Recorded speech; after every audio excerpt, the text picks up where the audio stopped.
Isaias Afwerki, Eritrea's only president since its independence, is known to be one of Africa's most repulsive and authoritarian leaders. Born in Asmara in 1946, Isaias joined Eritrean Liberation Front in 1966. In 1970, he co-founded the Eritrean People's Liberation Front, today known as the People's Front for Democracy and Justice, the only legally recognized political organization in Eritrea. Now let's look at the domestic political situation in Eritrea. When are elections going to be held in Eritrea? There were elections scheduled for 2001. They didn't take place. When is that going to happen? What elections? Elections in Eritrea. We'll see what the elections in the United States will bring about, and we will wait for about 3-4 decades until we see genuine natural situations emerge in Eritrea. You're saying Eritrea is going to wait 3 or 4 decades before it holds elections? Maybe more, who knows? Isaias Afwerki's personality is now it becomes clear for everyone that Isaias is very determined. Even he can even dismantle the Eritrean state. He was the leader of the Eritrean state, and at one on the other hand, Wolde was members of the Politburo of EPLF. He said that Isaias is committed. He said that I am the founder of Eritrea, and at the end I will destroy the Eritrean nation. So that he considers that Isaias is totalitarian leader. His policy is destabilizing the whole region as well as, and he is also against all forms of moral values, international laws and national laws. And he is also eliminating any figures so that he becomes the only person who is considered as the first father of Eritrea, as well as he will be in as the last father of Eritrea, because he destroys the Eritrean generation, he destroys the Eritrean economy, and he leads Eritrea into the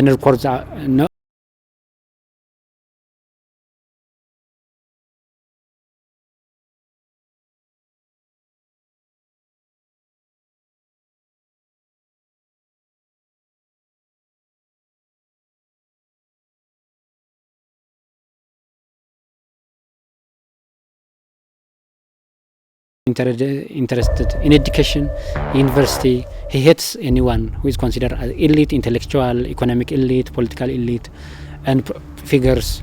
Even he destroyed, Eritrea was the result of art. Partly it was the result of art. The Eritrean singers were tried to create Eritrea as a young nation. They try to picturize Eritrea's nation building, but he eliminates all, so that in Eritrea the only figure which should be that is allowed to exist is Isaias Afwerki. He can eliminate all political leaders, military leaders, economic leaders, and even the educated.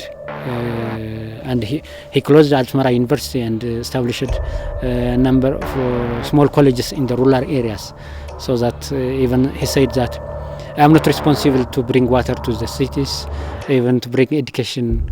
So even no one will ask me that I'm responsible for that. So Isaias is simply an authoritarian.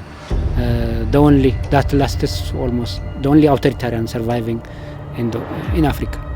When I am challenged, I become more stubborn, more and more rigid. I'm very emotional.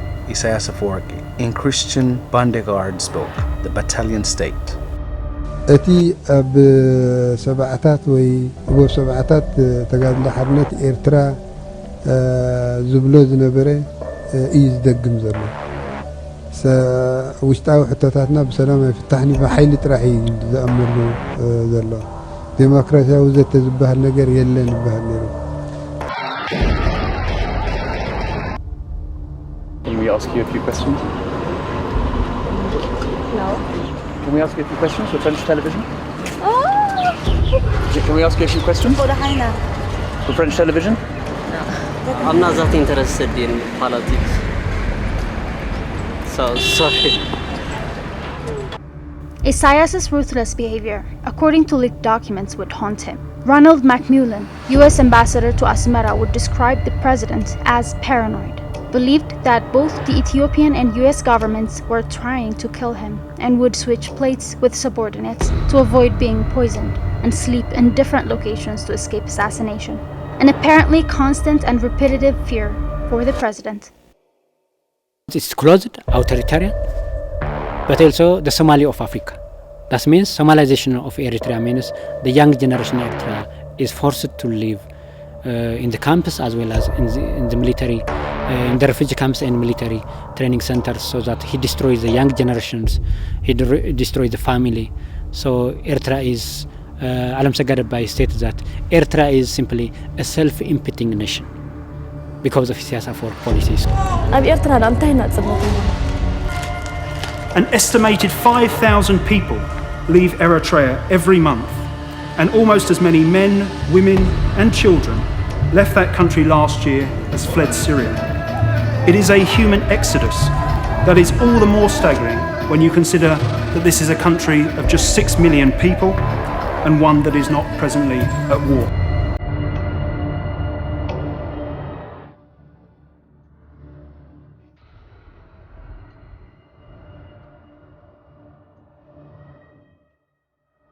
How would you describe the relationship between Isaias Afwerki, Abiy Ahmed, and Mohammed Farmajo?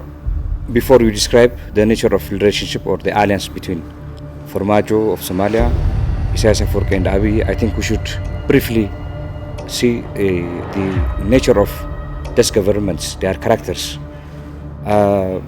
Essentially, these three regimes are undemocratic in all its forms. If you see Isaias, he was running the state like a one-man show, kind of a monologue of political discourse. There is no constitution in Eritrea. There is no functional, or there is no parliament after all. Multi-partyism is prohibited.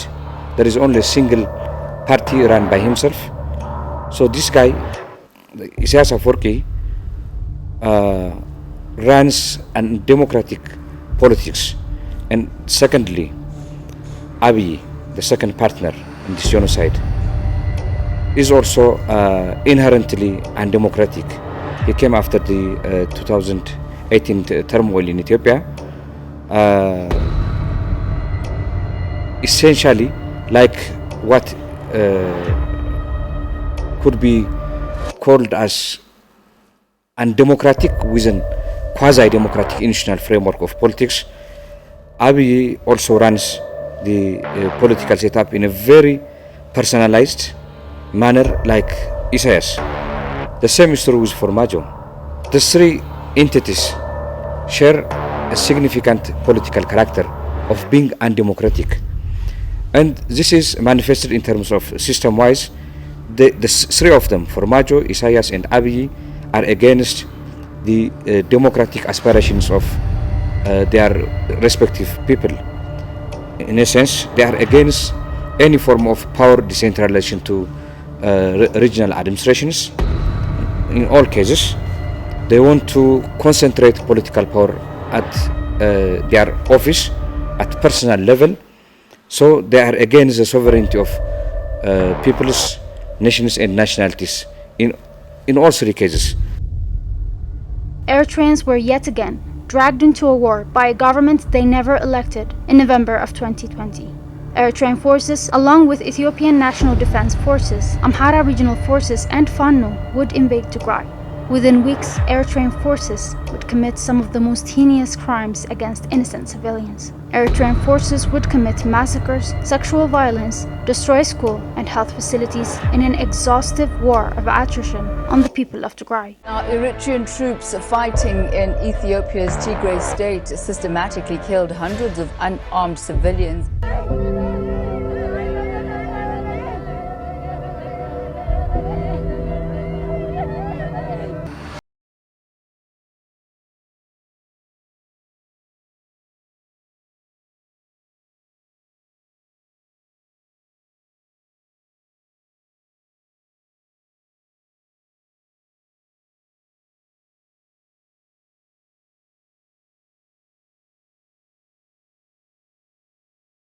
زيات يتوقع زيات يا زيات زيات بس غير وجه إذا قلت أنت استيقظت شو سي أنا زفلت أنا قريب لي مش عبيا مسمصو قريب عمني قريب مسواني وديقة خمس موت وديقة تاو تقلال له مساي ود ممهر تبارك قالوا تشدش مساي مويتهم تودي أبوخا ودي قلوا مسولو أبو يكره نعك دلين سلسية مسمصو سلسية مفتاتيات البوتا نعك دلين مسولو بسلسية بحنشة أرجي فمام أو سلسة معلتي ودي أم ذو العلم يلي جزء اللي خل علم تلسة كي تلقلنا له نعاتهم قلت سب كل علوم ميله قلت يوم رؤسهم دري وما دحراي أفتكا بالنزنورة أنا فلخله إلى مسرعيني داقوتتو نافت جزء يومني أو سلسة معلتي تعسيه زموت يوم تنقلوا تاجداوت يوم سلسة والعاب حادو خلطوقون تحتاي كتير صفعة كارت تحتاي تاو حيزم حمش تسب قتيل محسب قلنا نقول لا فندق فيها شعبية قتيل ما عسرت سلسة عمتي فنشتي زيس تاقوا مديو بخمي حاسبونكم قتلوا ودعي عسرت سلسيو عسرت ربعتي حزي سقزي فاتو بتصير بخير إلى من بعض عايزة يهون تابيزا خاندو تاجرنا تايودينا تايودينا كما تابيزا خمندو كنزي أنا التنقدعو تعبي تمر حواي وتيكم ذي الدور شيء خنديلو تعلمنا أنا خنديلنا نوتي أنا قلنا زي أتم سالسيتهم كنزي أيمي تملسي نتحادى أنتي ملسن اللي منكم يزل تابيزاكم تحادى ما تملسه أي ملسن كن أي نوتينا أذيع كنزي أجرا متر سبي لما كبزة دويل الله زلهم أوزي أفتن شاف زقران تلين أنبر زوجي النهاية زوجي خفتن النهاية بملؤه تقصير كاوزي يصدر جا عدا خلت سلسة 4 5 6 7 خلت خباب ديالنا بو الرابع خازي 4 زي تخافي تشعو مولي مسلم هاي صعب ومن صايله هاي صعب ومن الكلاوسيان عقل اسمه قتل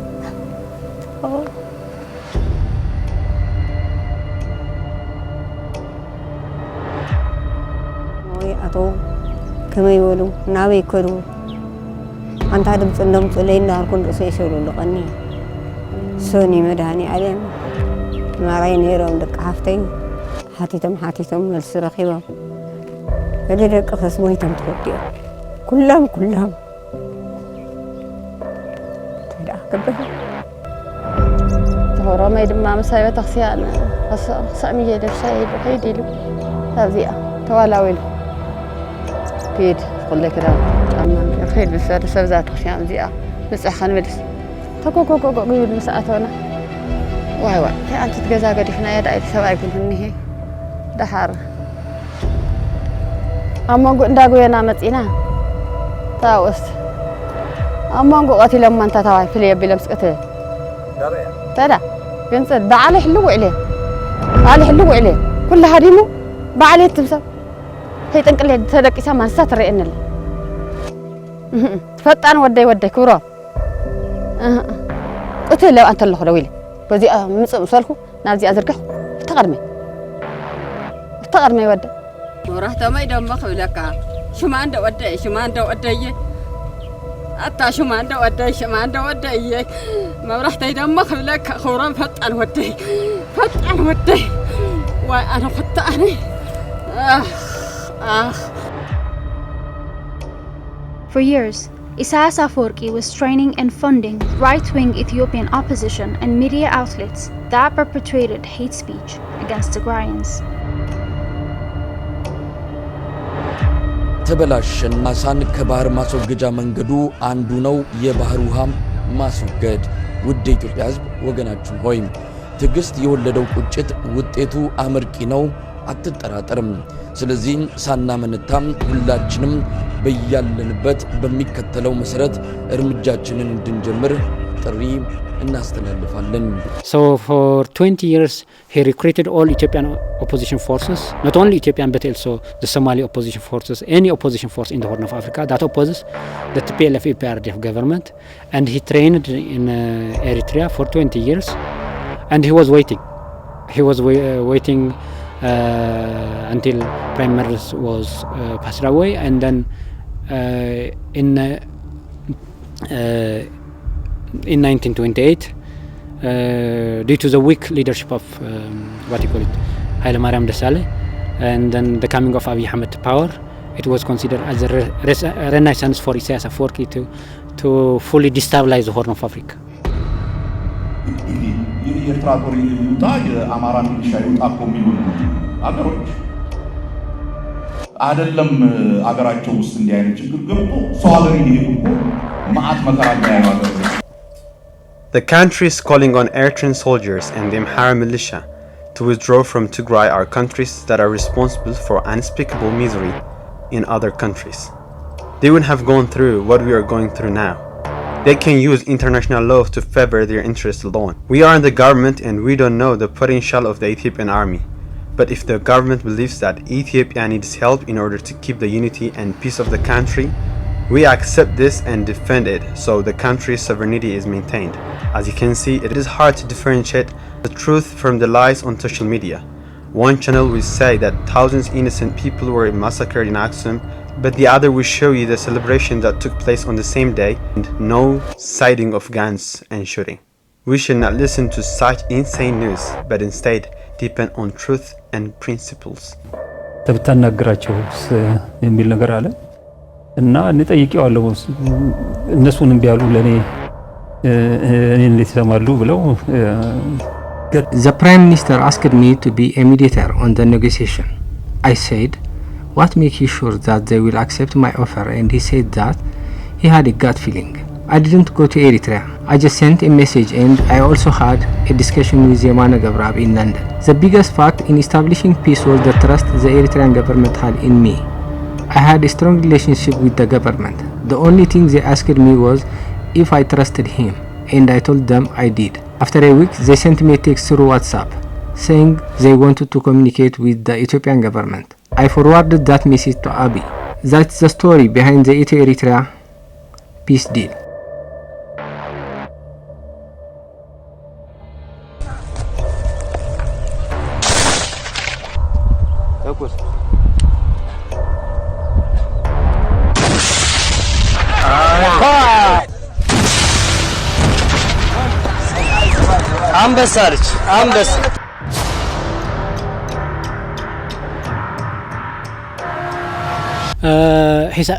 His support to the Amharan political forces, it was simple that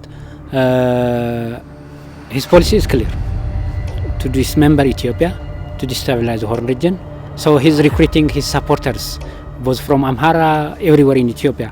So the Amharas are by far they are waiting Isaias Afwerki because they are common enemy. The Amhara considers that Tigray and TPLF are their common enemy. The Tigrayans and TPLF should be eradicated from Tigray, so that the Amhara Ethiopia will be successfully after eradicating TPLF and the Tigrayans. The same is true for Isaias.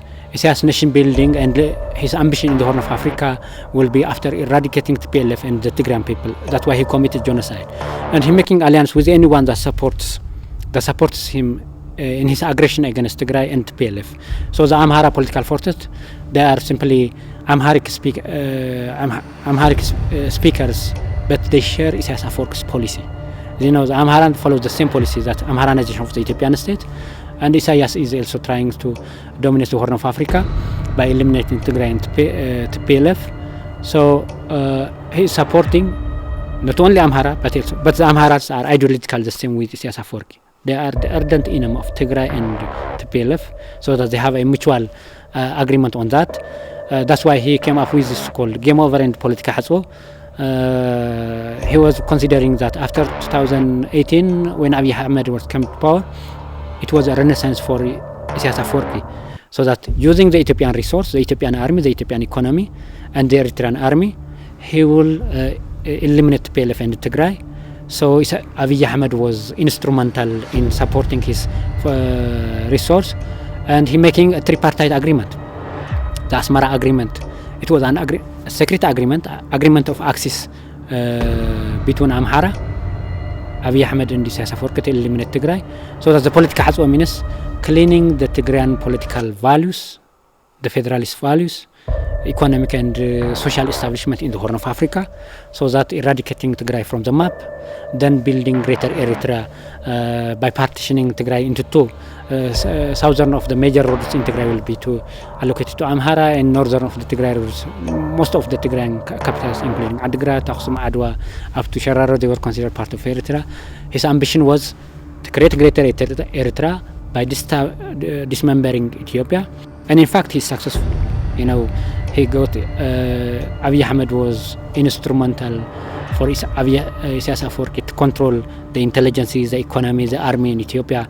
So this time Ethiopia is almost a collapsed state, and Isaias Afwerki's long-term ambition is big. It seems that it's coming a reality. You know, he is undermining, destabilizing Ethiopia. His aggression against Tigray, he committed genocide. So the genocide is also not only committing genocide, but also destroys Tigray's economic infrastructures as well as political institutions, so that he's destabilizing the whole before he passed away, so that he had the opportunity to destabilize the region. That's why the Amhara, they follow the same policy. You know, the Amhara strategy was eliminating Tigray and controlling the Reds. And the same is true. Isaias Afwerki's your strategy was eliminating Tigray and controlling Ethiopia. The reason was that to extract resources. It's not simply to build democracy and development in Eritrea, rather simply destroying the Horn of Africa, including Somalia, so that extracting a mafia, building a mafia economy in Eritrea. So he's successful in destabilizing Ethiopia. He's also successful in managing the Amhara to commit genocide against Tigray, so that one of the goals of Isaias Afwerki is to create a political border between Eritrea and Tigray, between Tigray and Amhara through war. So his policy is war is the best instrument to cut off the Eritrean and Tagaru historical relations, and the same is true the relationship between Amhara and Tigray, so that he is creating a political border, identity border because of the war. So we can consider this his political hassle, and they are simply Isaias Afwerki is simply a Tigrinya speaking Amhara in terms of his orientation against Tigray. That's why we consider this one and same for Tigray.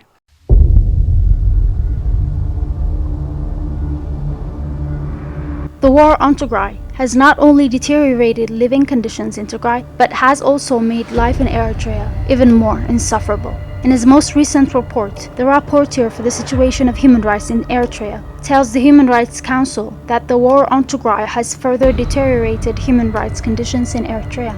The National Service Program has further intensified, with the government now forcibly conscripting children as young as 12 and people as old as 70.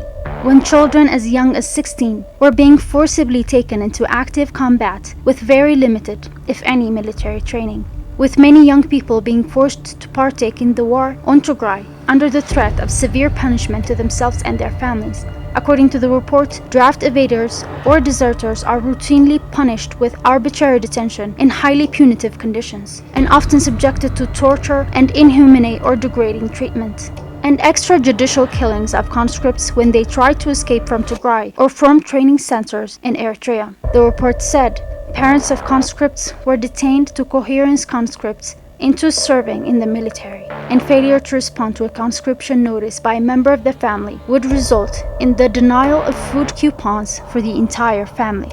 The report said that the forced conscription of children has affected the moral and motivation of young Eritreans and has resulted in severe brain drain in the country. The situation has also generated additional challenges for the quality and availability of basic services, including access to health and education.